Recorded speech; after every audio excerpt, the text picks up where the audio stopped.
मनमोहन सिंह सरकार की जो आर्थिक नीतियां थी, उन्हीं नीतियों के ऊपर लगभग मोदी सरकार भी चली। और ये कहा जा सकता है कि उन नीतियों को बढ़ा चढ़ा के लागू किया गया। फिर भी कौन से ऐसे कारक रहे, कौन से ऐसे कारण रहे जिससे देश की आर्थिक स्थिति सुधर नहीं पाई, उसका आज विश्लेषण हम संक्षेप में करेंगे। आपको ऊटपटांग की बातें लिखने के बजाय कुछ सलाह के तौर पर दीजिए।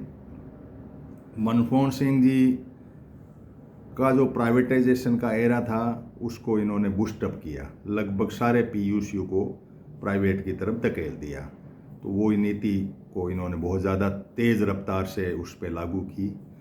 मनमोहन सिंह जी का जो विदेशी मुद्रा भंडार लेने का तरीका था, उसमें उन्होंने सोना भेज के लंदन और वहाँ से जो है करा दिया, वापस डॉलर खरीद दिए। डॉलर की बड़ी ज़रूरत पड़ती है आर्थिक स्थिति में, डॉलर सर्वोपरि होता है और डॉलर के बिना कोई भी देश चल नहीं पाता है, ये मेन बात है।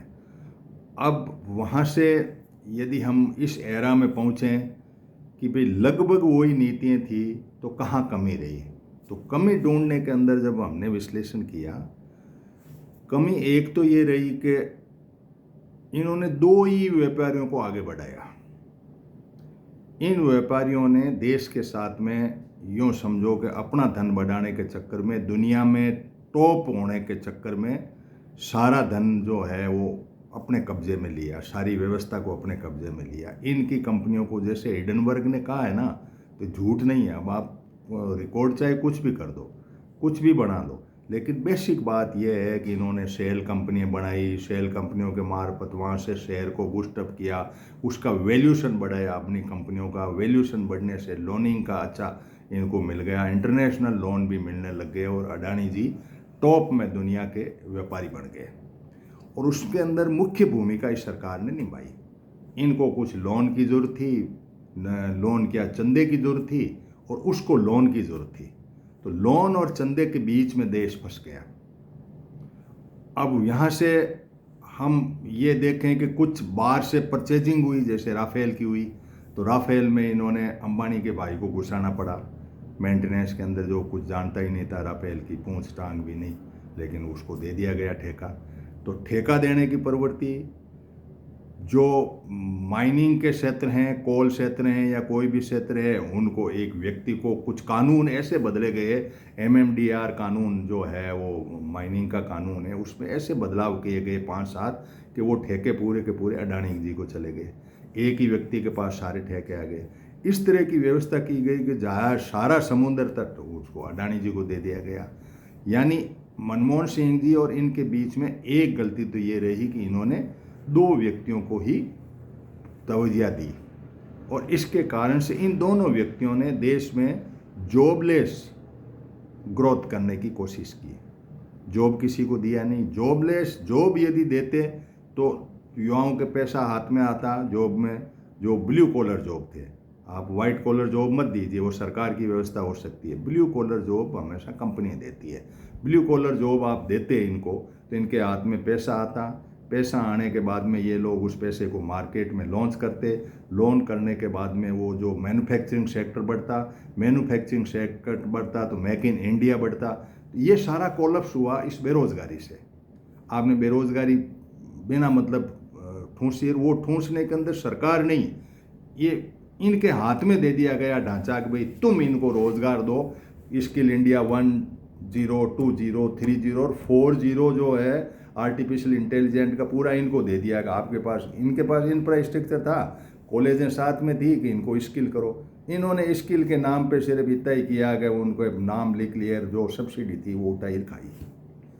अब आप देखो एक देश की व्यवस्था के अंदर पीएसयू कितना महत्वपूर्ण रखता है, या ब्यूरोक्रेसी का एक ऐसा जो सरकारी हिस्सा कितना महत्वपूर्ण। इन सबको लाल कारपेट के नाम से इनको हटा दिया गया, ईज ऑफ डूइंग के बिजनेस के नाम से इनमें साइड कर दिया गया। इनको कहा आप फलो फूलो और आप काम करो। सारे ही फलते फूलते तो हो सकता है एक आध व्यापारी कुछ करता, लेकिन दो को ही फला फुलाने के चक्कर में देश की एक ढांचा उधर चला गया। एक मिस्टेक तो ये रही। सरकारी योजनाएं जो थी मेक इन इंडिया जो था वो कारण ये था कि चाइना के मार्केट को हम compete नहीं कर पाए। चाइना जो था वो बहुत सस्ता माल लॉन्च कर रहा था, यहाँ गोदाम बना के छोड़ दिया, तो यहाँ बनाना शुरू। जब चीज़ मिल रही है बैठे बैठे ही मिल रही है, मोबाइल हमें बैठे बैठे ही यदि असेंबल होना है तो सारी चीज़ें चीन से ले आओ, सिम वगैरह ताइवान से ले आओ और उसमें फिट कर दो और उसमें बिल्ला लगा को मैं नाम लिख करके बेच दो। ये भारतीयों की मानसिकता थी। भारत की मानसिकता में रोड़ा जो था वो रिसर्च एंड डेवलपमेंट का था।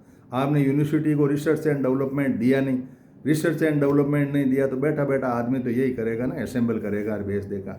कुछ देखो मानसिक मनुष्य की मानसिकता, उसके अंदर सरकार का बूस्टअप।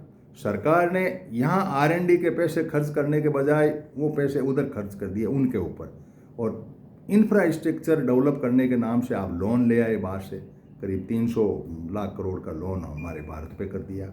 जब इंफ्रास्ट्रक्चर खड़ा हुआ तो उस इंफ्रास्ट्रक्चर को आपने किसी को सौंप दिया प्राइवेट के नाम से, उस आदमी ने उस इंफ्रास्ट्रक्चर का उपयोग करके अपनी बात तो बढ़ा दी, सारी स्थिति हुई।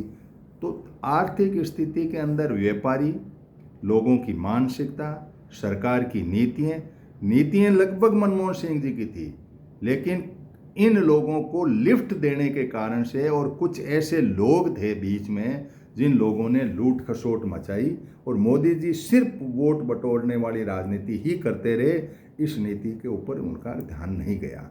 और ये कुवैत का युद्ध मनमोहन सिंह के टाइम में भी हुआ, नरसिम्हा राव जी PM थे, उसके कारण से आर्थिक मंदी आई 2008 की। और यहाँ जो है, यहाँ ईरान का युद्ध है, तो वहाँ हमारी राजनीति जो थी इस तरह से नहीं थी। कुवैत वाले मामले में भारत की राजनीति ऐसी नहीं थी जो आज की राजनीति है। हम इजराइल चले गए और इजराइल से वहाँ से दोस्ती बना ली अमेरिका ने। अमेरिका का जो सातिरपना या बड़बोलापन समझो या हमें नीचा दिखाने की प्रवृत्ति दिखाओ, उसमें उसने अपना खेल खेलता है, टैरिफ लगा के और करके एग्रीकल्चर वाला सेक्टर पूरा का पूरा थोप दिया। अभी तो आंधी थोड़ी आई है, वस्तु स्थिति बहुत टिपिकल है, युवाओं को रोजगार मिल जाए। और इन सब की जड़ जो थी वो कसी थी, खेती थी। खेती को वहाँ कोलैप्स नहीं किया गया था, यहाँ खेती को कोलैप्स किया गया, ढांचा उठाने की तरफ बात बढ़ गई है। सिर्फ इस बात की कर ली कि हम मैन्युफैक्चरिंग हैब और इंफ्रास्ट्रक्चर बना के इन लोगों को देश का पूरा ढांचा दे करके इनके मार्फत हम रोज़गार दिला देंगे, वो हुआ नहीं।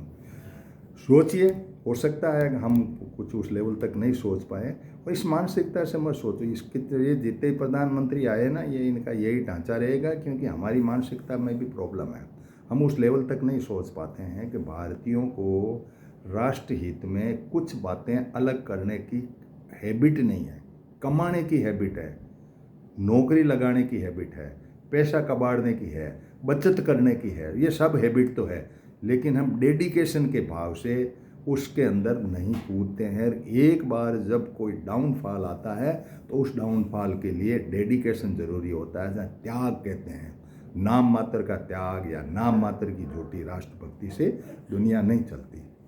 इस स्थिति को आपको समझना पड़ेगा कि हम एक बार ये भाषण देने से कुछ नहीं होता कि भाई दुनिया मान लेगी, ये ताली थाली ये बजाना करना, ये मामूल फ्री का काम करवा लो भारतीयों से।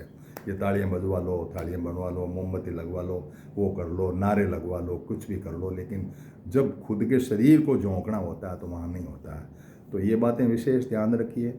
युवा बेरोजगार है इस बात का, खेती डूब रही है इस बात का, और आर्थिक स्थिति वही दिशा वही लाइन है मनमोहन सिंह जी वाली, लेकिन कुछ पेच कुछ कमियाँ कुछ ऐसी है कि इनको मानना पड़ेगा। हिडनबर्ग ने बिल्कुल सही बात कही थी, लेकिन भारत नहीं माना। वो रिपोर्टें तो करवा लाया चैन। ये कही है कि अमेरिकी कंपनियों को रिश्वत देने वाला केस जो चल रहा है ना, हो दैट इज़ फैक्ट एक्चुअली, क्योंकि आप उसको यूँ ही पनपाने का कारण ये था कि पैसा चाहिए चुनावों में, और इसलिए सारा ढांचा बिगड़ रहा है। हम चुनावों में पैसे खा करके वोट देने वाले देश के लोग हैं, तो ऐसा ही चलेगा। जय हिंद। फिर मिलेंगे किसी टॉपिक के ऊपर विश्लेषण लेकर के। ग्लोबल यूनाइटेड पंचायत का YouTube चैनल और हनुमान राम चौधरी का पेज शेयर कर दीजिए आप इस बात को।